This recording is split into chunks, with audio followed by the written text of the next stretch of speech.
Hello everyone, the hype is real, the TWAB is out, and it is time to learn about the world's first race. So first, they kick off, they give us a little trailer for the world's first. Now, it's not much of the new footage per se, it shows us a little animation of us dropping into the raid, which you can even see right here because you get dropped outside of the pyramid, and I believe the area that starts, or is part of the quest that takes you into the...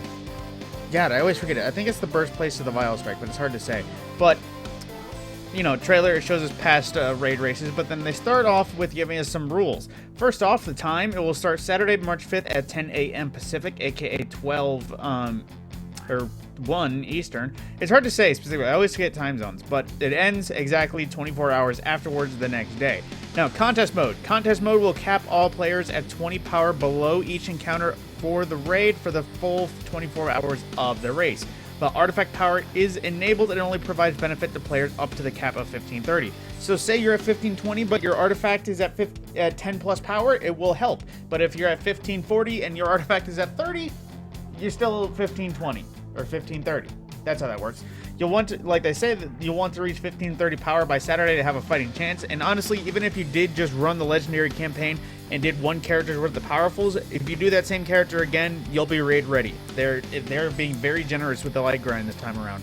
It's not at all nearly as hard. Now, some gear items will be disabled in the raid for the duration of contest mode due to general issues that could provide gameplay benefits. While these items may be used in other activities, perks and functionality on the following items will be nullified within the raid itself, with additional negative impacts to power levels if you equip it. So basically they're saying these are no-no guns. The Ikelos SMG, Legendary SMG, and the Imperial Needle Exotic Bow. Now, if you don't know what's wrong with those, I believe a few select legendary weapons got the 40% PvE damage buff that every single exotic did. So those are being disabled, so they're not, you know, exploits, as well as Watercliff Coil, because the Watercliff Coil heavy ammo glitch is back, and Grand Overture is disabled. I'm not sure why, but the reasons to be found. As well with armor and mods, Worm God's Caress is gone, Peregrine Greaves gone, Suppressing Glaive Artifact mod is gone. Those are either super handy or way too OP right now that they're willing to change, or they're just breaking something. Now, for completion, they do say the first team to complete all encounters, loot the final chest, and return to orbit will earn the title of World's First. But note, the 6 members upon completion of the final encounter will be declared the winners. If anyone subs out for anyone else, whoever was there but is gone will not be counted. They won't even get honorary mention. So, if you gotta back out, it better be for a good reason. And of course, the winners will be announced via Destiny the game after a validation progress. More links below. Because obviously people can cheat, they could hack it, they could do something exploitative to get through it. Now, I do believe if you're one of the few people that actually gets first, but also exploits or cheats in some sort of way, you will not get it. It doesn't matter. You know, follow full rules. Legal terms. There's actual legal terms to this. And of course, if you celebrate, or if you get 24 hours and you feed it during contest mode, you get this emblem. Which really hope it has some relevance, just because it doesn't look that spectacular. But aside from that, of course, there is other things to talk about. Contest mode is the usual ultimate challenge, but for others, it's fun and interesting to watch how people take it on. Now, there's also going to be some wonderful bunch of rewards for everyone that takes up the challenge. And of course, the jacket, the usual raid jacket. If you want to show off your participation during launch week, if you finish the raid in the first week, you unlock this dandy jacket, which in comparison to most of the raid jackets, it's not that unique. It does have a lot of colors on the inside, but I mean, if you're wearing it, you won't see the inside. So whoever designed it is nice, but I don't like it nearly as much as my Europa jacket. And of course, this special bunch of rewards is only offered to players who complete Valid Disciple by March 15th. So March 15th. That's 2 weeks. So you got 2 weeks to complete this, and you got to place the order by the 31st if you wish to actually get it. Now, as well, the seasonal pin for Valid Disciple will introducing a new pin reward for those who complete the raid before the season concludes. And as initial details will be here soon, as well as the seal pin itself for the raid. Let's see, for those players who play at Mastery of the raid, qualify players before through December 31st. So you have until December to actually buy this. Outside of the race, there will be some great loot to earn, and don't worry, there isn't a 24-hour timer on any of the weapons or armor pieces found throughout the raid.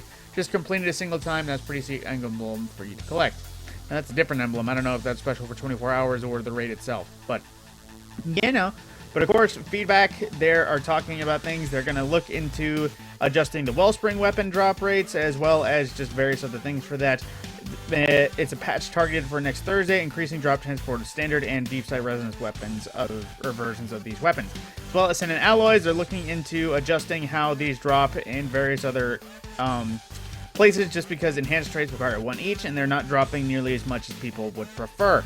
Now, they're also adjusting Gambit tuning, because whoop-de-frickin-do, they're realizing that having a guaranteed spawn for Heavy is going to make problems when Galahorn, Truth, and Eyes of Tomorrow still exist. So, they're looking into changing that from the future. But as well, it's, you know, let's see, general feedback that can be difficult to handle invaders, especially during primeval phases, and some primeval phases taking way too long because of skilled invaders. Yep, I mean, Gambit honestly is in a very, Gambit, kill Gambit, just kill it. It's not fixable. Until you take heavy weapons completely out of it and somehow implement a decent matchmaking, yeah, Gambit's dead.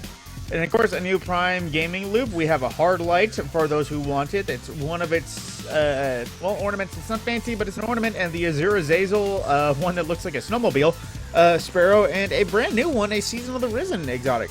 This is something for the thing new, just because of the fact that these things are unique to this. So, yeah. Now, they do say as well, a help article went live containing information about Destiny 2 on Steam Deck. We'd like to provide some information. Basically, Steam Deck is not a supported platform, and using the device will trigger our automated security system to see usage as a potential threat to the community. So it's not currently greenlit by Bungie themselves, but it's not really a problem, and as much as you might hate that, bear with you, there will be updates in the future, just in case if you use Steam Decks. Now, there was a hotfix. This is some of the stuff that went into it. This is the important part. I would cover the hotfix myself, but this is the important bits. Players who are unable to complete legendary dares if a lightning round was activated, that has been fixed. All these are fixes, by the way. UI elements and round timers were missing from some instances of Dares of Eternity. Players who join in progress on the final step of a Queens and Worms quest were blocked from acquiring the Parasite Grenade Launcher. Grave Robber perk on the Enigma Glaive was disabled. Hunters couldn't cancel out a glaive melee combo by using their class ability. The reduced damage debuff on the Renewed Grasp Hunter exotic only applied on enemies briefly during the initial impact of Dust Fields. Overload auto and SMG artifact mods did not disrupt health regeneration of Overload champions after a stun. Synth cord could not be posited into Loom for armor synthesis. Now, they did cover as well both enhanced 1-2 punch and enhanced pulse monitoring are disabled, but just as a side effect, it's not a dead perk completely. They just act as normal versions of each of these perks until they re-enable it when they fix it. Now, as well, Wellspring armor rewards. Players who aren't getting rewards from the Wellspring, be sure to claim any available armor reward from Finch. Claiming this armor should now allow rewards to drop correctly from the Wellspring. Now, there are some known issues about glaive mods are not dropping. Multiple seasonal armor sets are no longer available to equip via synthesis. The No Time to Explain portal will shoot at dead enemies. Title gilding in previous seasons are displaying guild count as opposed to the actual title. A Steostriga catalyst shape is required for subsequent weapon reshaping. This can be bypassed by reapplying the catalyst during the reshape process. The Paragon shader appears twice on the appearance screen. The Me and Strides Hunter ornament are twice. Or, wait, no. Actually, no, they do appear twice. My eyes deceive me. Players receive a joining allies prompt and a certain error to the Thavix boss encounter of the Exodus Crash Strike, and Gambit engrams are more expensive than intended. Dreamy tokens from the Wishender quest have shown back up, even if you remove the quest. The Father Sin exotic, or no, sniper rifle, that's not exotic. The Father Sin's sniper rifle does not automatically enable its kill tracker after crafting the weapon. Aeon Save exotic Titan gauntlets are missing gold stripe. The Logic exotic ornament for the Lament is backwards when equipped. Yeah, newsflash, Lament is also broken.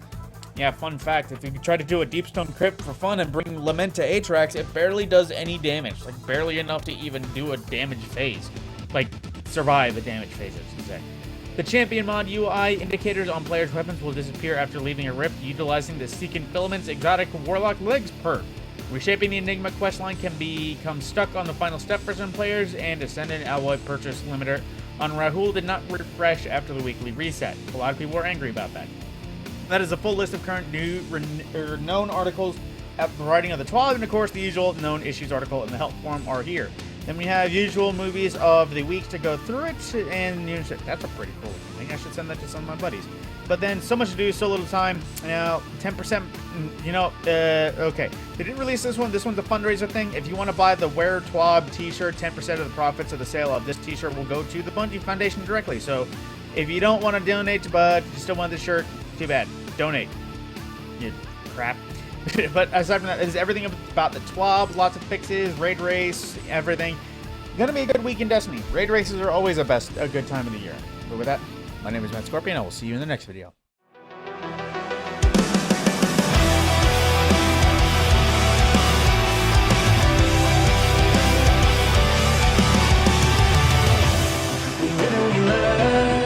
We dream and we die. We stop being concerned, no chances keep on passing us by.